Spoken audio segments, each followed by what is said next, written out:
Hello, my name is Eleesha, and I'm here to talk to you today about a part of our history that most people don't know much about. From the time the first Europeans came to American soil, they brought with them slaves, and some of the slaves were Muslims.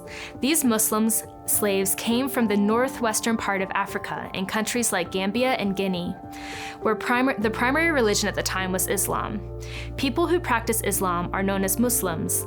Even though you might think of the Islamic religion as being from the Middle East, it spread to Africa shortly after it was created in the 7th century.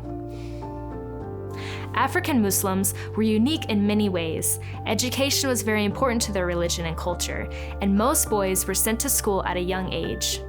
Most people in the world were not educated at this time. They learned reading and writing and were also taught to memorize their holy book called the Quran, which is a religious book much like the Christian Bible. By the time they were teenagers, most of them could recite the entire Quran from memory. Both students and teachers were required to travel a great deal in order to reach schools and other places of education. Muslims were also expected to travel on religious pilgrimages to faraway lands. Traveling away from their homes and communities left people vulnerable to bandits who would often steal people away in order to sell them into slavery. There were also many disputes between tribes and small countries which led to war. Often the losers, which included men, women, and children, were captured and sold into slavery. These were the main circumstances by which African Muslims were enslaved. These enslaved people were loaded onto ships that had been built specifically to transport large numbers of people across the ocean to the Americas. This journey was called the Middle Passage. Conditions on board these ships were as terrible as you could imagine. Most of the slaves were chained to one another in order to slow any chance of escape or attempts of jumping overboard. The spaces they were assigned were very cramped, and they were given little food or drink. Conditions were so terrible that many died from disease, injury, or starvation while they were on these ships. For many Muslims, their religion served as their defense against personal humiliation, disgrace, and suffering.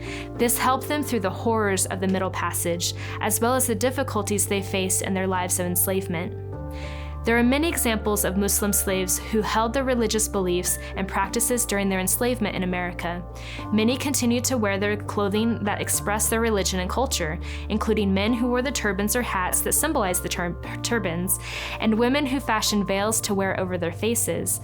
Many refused to eat pork or to drink alcohol, which were rules central to Muslim beliefs. This must have been especially difficult for them because slaves generally did not get much to eat in the first place, so refusing any kind of food would have been a sacrifice. Muslims also traditionally prayed 5 times throughout the day, and some enslaved Muslims continued this practice during their enslavement. Though enslaved Muslims were a small percentage of the total population brought to America, they left a lasting impression and legacy. They often stood out because of their religious practices and their ability to read and write. It is important to remember their impactful place in American history. Join us to explore the portraits and stories of 3 Muslims documented to have lived through slavery in colonial America.